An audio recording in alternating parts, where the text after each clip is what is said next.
이번 영상에서는 아이돌 분석을 진행해보고자 합니다. 해당 회사는 트위터로 마케팅을 진행하던 회사여서요. 트위터를 정리하는 것만으로 해당 버티버 회사가 어떠한 회사였는지 어떤 걸 했었는지 알 수 있습니다. 따라서 오늘 영상에서는 이 회사가 어떤 회사였는지 진득하게 알아보도록 하겠습니다. 이 분석에는 저희 개인적인 의견도 포함됩니다. 다만 저희 개인적인 의견이므로 틀릴 수 있다는 점, 그럼 본격적으로 시작해볼까요? 아이돌, 이스라엘 회사죠. 한국인 버튜버 샤벨토니아도 브레이브그룹에 인수되기 전까지 소속되어 있던 회사입니다. 도대체 이 회사는 무슨 회사였을까요? 이스라엘답게 첫 트윗은 히브리어로 작성이 됐습니다. 이스라엘에서 버추얼 유튜버를 한다니 지금 영상을 보는 여러분들도 신기하지 않나요? 근데 2022년에는 어땠겠어요? 당시에는 더 신기했겠죠. 이스라엘 버추얼 유튜버는 어떨까 하는 호기심이 생긴 당시 버튜버 팬들은 그 어떤 정보도 공개되지 않은 버튜버 회사에 구독을 해줍니다. 아무런 기반이 없는 버튜버 회사가 구독자 수를 얼마나 어렵게 얻는지를 생각해보면 굉장히 고무적인 성과입니다. 그리고 이 회사는 디스코드를 통한 마케팅 및 팬덤 단축기를 진행했었는데요. 디스코드에 사람들을 모으기 위해서 적극적이었습니다. 1월 23일에 디스코드 가입을 위한 영상도 볼 수 있습니다. 또한 1월 24일에는 다른 영상도 공개를 했는데요.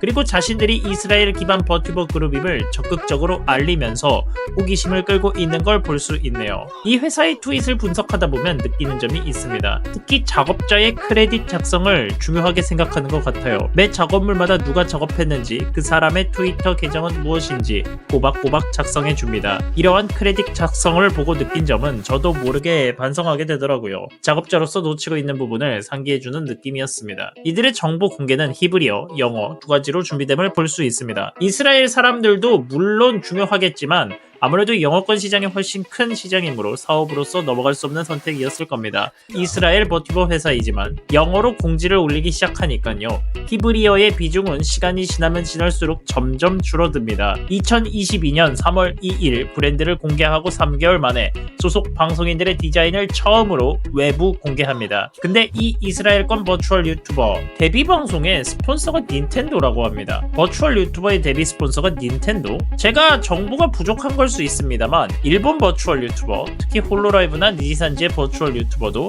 스폰서가 닌텐도인 경우는 적을 텐데 버추얼 유튜버의 불모지인 이스라엘 버튜버가 스폰서가 닌텐도라고 하네요.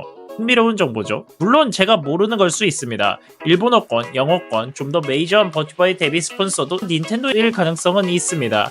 그런 가능성이 있다고 하더라도 저에게는 굉장히 신기했어요. 신생 버튜버 회사가 스폰서로 닌텐도를 불러오다니 사장 혹은 스태프가 다른 업계에서 이름이 알려진 케이스였을까요? 정말로 흥미롭습니다. 3월 10일에는 드디어 데뷔 날짜를 공개하고 5월 10일에 데뷔한다고 발표를 합니다. 첫 트윗 기준으로 5개월, 디자인을 공개한 날짜 기준으로 2개월 만에 데뷔를 하게 되는 것이죠. 방송인들의 트위터 계정도 공개하고 방송인 모델링들도 공개해서 사람들에게 알려줍니다. 이제야 좀 버추얼 유튜버 회사처럼 보이네요. 데뷔 방송을 광고로 같이 볼 영어권 버추얼 유튜버를 모집합니다. 조건은 평균 시청자 수 50명 이상이면 된다고 하네요. 아무래도 신생 버튜버 회사는 기반이 없으므로 선택한 방식이라고 생각합니다. 데뷔 30일 전 2022년 누가 봐도 돈을 빡세게 들인 애니메이션 PV가 공개됩니다. 이 회사는 특히 PV 같은 걸 중요하게 생각하는 것 같아요. 그리고 여전히 크레딧 작성을 빡세게 하는 걸 보실 수 있습니다. 그리고 중간중간 오타쿠들을 자극할 공식 정보들을 풀고요.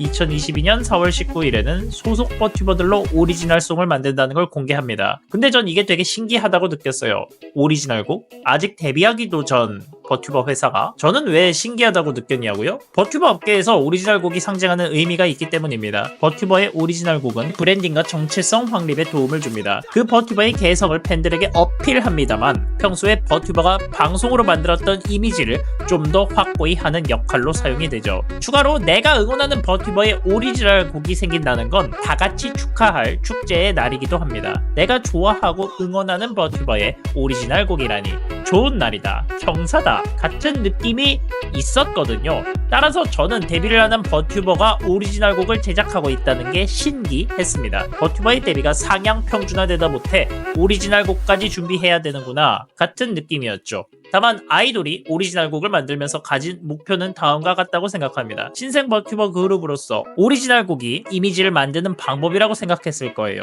경쟁력을 확보하고 싶었을 거고, 저작권 문제 없고 수익화에 문제 없는 음원을 갖는다는 것도 큰 장점이니까요. 그리고 이런 걸 모두 담아서 마케팅을 할 수 있다면 그것도 이득일 수 있습니다. 그런 의미였지 않았을까요? 그리고 이 회사는 소속 방송인을 위한 장비 지원도 빡세게 합니다. 영상을 만드는 날 기준 가격이지만 마이크는 50만원대, 오인패도 30만원대 제품입니다. 아까 전에 데뷔 방송을 볼 인플루언서를 모집했었잖아요. 유튜브 구독자가 꽤 되는 일반 유튜버들을 모집했습니다. 해당 유튜버들은요, 어떠한 컨텐츠를 진행하는지는 조사를 안 했지만 이스라엘에서 이름이 좀 알려진 경우인가 봐요. 이스라엘 버튜버니까 이스라엘에서 유명한 인플루언서 및 유튜버를 활용한 마케팅, 납득은 되네요. 방송 장비를 넘어서 닌텐도 스위치도 제공이 됩니다. 다만 이 경우는 스폰서 자체가 닌텐도기 때문에 다른 것보다는 납득이 됐어요. 애초에 닌텐도가 스폰서임을 공개했기 때문에 닌텐도 스위치를 갖고 있을 건 당연한 이야기이기도 하죠. 2022년 4월 30일에는 회사가 버튜버에게 어떠한 지원을 하는지 발표합니다. 개인 맞춤 모델링 디자인, 전문적인 방송 장비, 게임 콘솔과 소프트웨어 제공, 법적인 지원 및 비용, 매니저, 광고 및 지원. 신생 회사가 이 6가지 모두 가능하다면 S티어입니다. 아니 S티어를 넘어서 S 플러스 티어예요. 저걸 다 할 수는 있겠지만 어떻게 자금을 구할까요? 자금을 구했다고 칩시다. 버추얼 유튜버를 관리하는 회사가 저 정도로 지출을 한 뒤 어떤 방법으로 저만큼 벌어낼 수 있을까요? 저는 그것에 궁금증이 있습니다. 그리고 슬슬 데뷔 당일이 다가옵니다. 트위터를 활용한 마지막 홍보를 한 뒤 그들이 데뷔합니다. 2022년도 5월 10일 첫 트윗 이후 5개월 만에 데뷔하네요.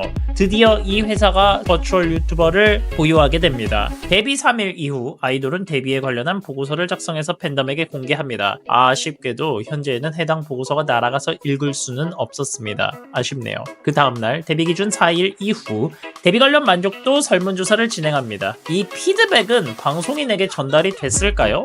아니면 스태프를 위한 조사였을까요? 아이돌은 또 특이한 정책을 발표합니다. 오피셜 클립 채널인데요. 아이돌의 오피셜 클립 채널은 다음과 같은 특징을 가지고 있습니다. 조회수 1000당 1달러씩 회사가 지원합니다. 그리고 아이돌 영상으로 수익화를 허가하고 클리퍼를 위한 자료 및 이미지 리소스도 제공하죠. 2022년 6월 27일 데뷔 후 한 달, 그리고 좀 더 지난 후 오리지널 곡을 공개합니다. 그 이후 바로 영어권 오디션을 공개합니다. 영어권 오디션을 공개한 건 무슨 의미일까요? 물론 제 내피셜입니다만 영어권 시장이 이스라엘 시장보다 훨씬 더 크니까요. 이스라엘 버튜버도 영어로 방송하는데 영어권 버튜버 방송인을 모집하고 영어권에 어필하는 것이 사업적으로 더 옳은 선택일 겁니다. 이스라엘 시장은 미지수가 크고 규모도 예상이 안 되잖아요. 영어권 진출은 시간 문제였을 겁니다. 언젠가는 들어가야 하는 시장이면 빨리 들어가는 게 맞는 선택이었겠죠. 그리고 아이돌은 일본 시장에도 관심이 있어 보입니다. 소속 버튜버들을 일본어로 번역해줄 번역가도 모집을 하더라고요. 버튜버는 글로벌 컨텐츠니까요. 시도해볼 만하다고 생각합니다. 2024년에 이 회사를 생각해봤을 때 일본어권에 인수가 됐으니 나비 효과라고 봐도 좋지 않을까요? 아무래도 이스라엘 회사가 영어권 사람들을 선발하려다 보니 정보를 공개할 필요성이 있다고 느꼈나 봅니다. 회사의 지원 사항을 디테일하게 설명합니다. 새로운 시청자층에게 닿기 위해서 광고를 해주겠다. 디자인은 너가 결정한다. 방송인에게 맞춰서 디자인을 만들어주겠다는 뜻이죠. 방송을 위한 비용을 감당해주겠다. 우리가 지원해주는 건 게임비, 방송 레이아웃, 장비, 노래, 영상 제작 등을 해준다고 합니다. 그리고 법적인 보호 등을 지원해주겠다고 합니다. 다시 한번 말씀드립니다만 니지산지랑 홀로라이브도 저 정도는 안 해줍니다. 아, 반대네요. 반대일지도 몰라요. 니지산지랑 홀로라이브는 저런 지원을 안 해줘도 들어갈 회사니까요. 저 정도를 해줘야 이스라엘 회사에 들어온다고 판단한 것으로 보입니다. 틱톡으로 오픈합니다. 그리고 이 회사에 대해서 말씀드릴 건데 슈퍼맷 굉장히 집중하는 회사였거든요.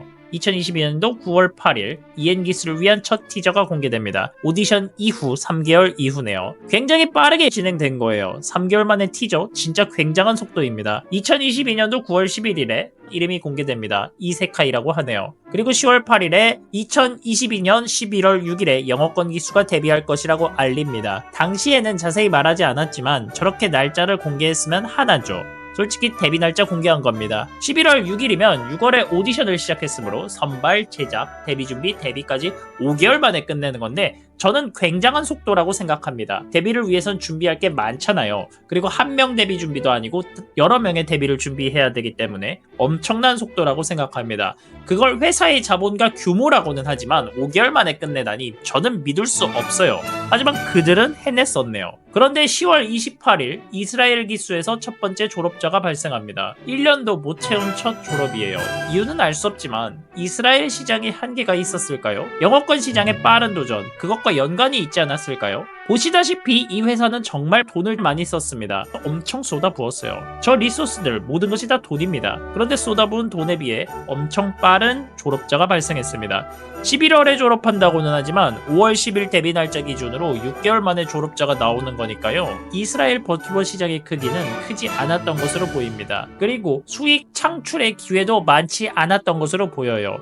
따라서 아이돌은 새로운 시장을 향한 도전을 해야 했습니다. 이들은 이후에 어떻게 했을까요?